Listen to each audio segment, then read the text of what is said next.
即係可能你當有啲有錢人，佢哋就三妻四妾嘅，咁其實嗰啲女人一定唔想同人哋 share 老公噶啦，但係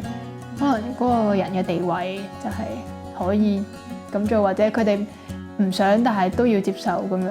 或者佢哋嗰個需要嘅嘢唔同咯，即係可能喺嗰個我當一個女人做小三咁樣啦，其實佢哋可能需要嘅嗰樣嘢就係純粹我要一個我唔需要一個專一嘅老公，但係純粹我要一個人係俾到我一個富有嘅環境，即係我可以食好住好，唔使擔憂啲咩，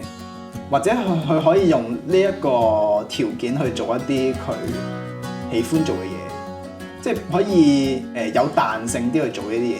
咁可能佢淨係需要呢啲，佢唔理嗰個老公究竟係出邊有家庭啊，定係點，你 provide 到呢樣嘢，佢就已經 OK 啦。即係有啲物質嘅條件，唔一定係感情上面嘅嘢。係啦。